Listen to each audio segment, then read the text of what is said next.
नमस्कार मित्रांनो आणि मैत्रिणींनो, ॲडमिन निनाद या चॅनलच्या माध्यमातून आज आपण एक अत्यंत महत्त्वाचा वित्त विभागाचा शासन निर्णय जाणून घेणार आहोत.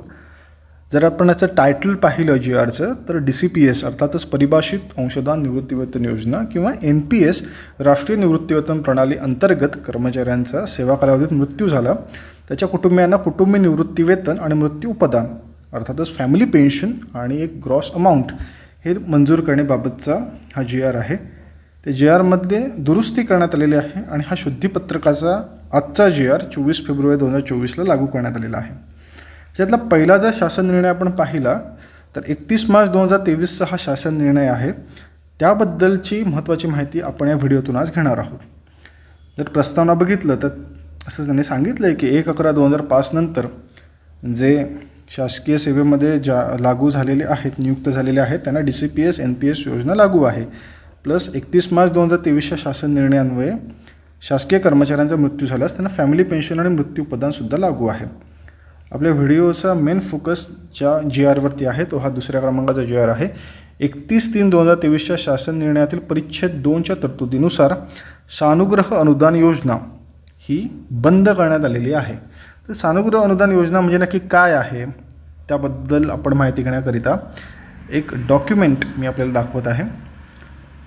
विषय काय आहे बघा, परिभाषित अंशदान निवृत्तीवेतन योजना राष्ट्रीय निवृत्तीवेतन योजनेअंतर्गत सानुग्रह अनुदान मिळण्याबाबत नक्की तरतूद काय आहे तर बघा, 2018च्या शासन निर्णयान्वये ही तरतूद आहे.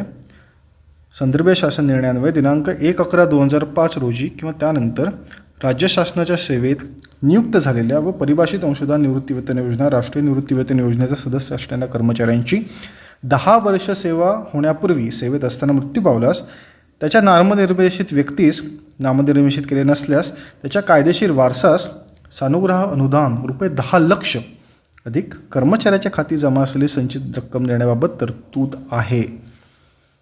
म्हणजे जर आपण NPSमध्ये आहोत, DCPSमध्ये आहोत आणि आपला 10 वर्ष सेवेची पूर्ण होण्याआधीच मृत्यू झाला तर आपल्याला 10 लाख हे सानुग्रह अनुदान आपल्या नॉमिनीला किंवा आपल्या कायदेशीर वारसाला मिळणार आहे.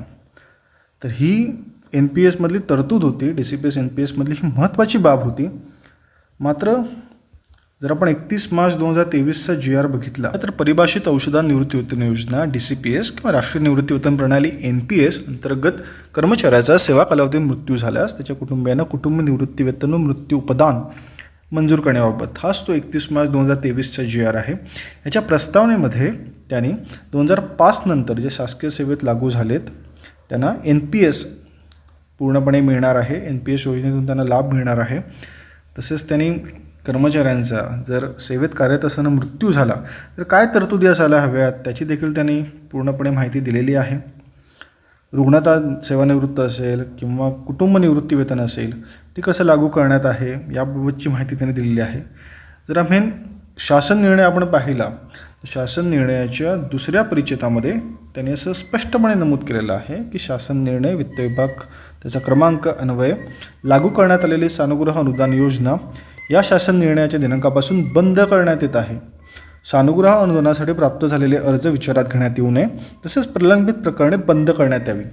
सो याचा अर्थच असा आहे की सानुग्रह अनुदान योजना शासनाने पूर्णपणे बंद केलेली आहे. आपल्या शासकीय सेवेमध्ये शिक्षण सेवकाचा 3 वर्षाचा कालावधी असेल, आरोग्य सेवकाचा 3 वर्षाचा कालावधी असेल किंवा नवीन जे सेवार्थमध्ये आलेले शासकीय कर्मचारी आहेत त्यांची जर सेवेची 10 वर्ष पूर्ण झाली नसतील आणि दुर्दैवाने काही अघटित कारणामुळे जर त्यांना मृत्यू ओढवला त्यांच्या कुटुंबियांना कुठल्याही प्रकारची सानुग्रह अनुदान योजनेअंतर्गत रक्कम मिळणार नाही. हा शासन निर्णय शासनाने मंजूर केलेला आहे. त्यामुळे प्रत्येक शासकीय कर्मचाऱ्याला सेवकाला याबद्दलची जागरूकता असणं महत्त्वाचं आहे जेणेकरून भविष्यामध्ये ज्यांची नोकरीची 10 वर्ष सेवा पूर्ण झालेली नाही आहे त्यांना देखील याचा लाभ देण्यात यावा यासाठी काहीतरी तरतूद शासन स्तरावरून करण्यात येईल आणि ही जागरूकता कर्मचाऱ्याच्या मनात, अधिकाऱ्याच्या मनात निर्माण व्हावी याकरिता हा GR व्हिडिओ मी आपल्यासमोर मांडलेला आहे. वरील 3ही GR मी माझ्या डिस्क्रिप्शन लिंकमध्ये देणारच आहे. प्रत्येक शासकीय कर्मचाऱ्यापर्यंत ही माहिती जरूर पोचवा आणि त्यांना ह्याबाबत जागरूक करा हीच नम्र विनंती.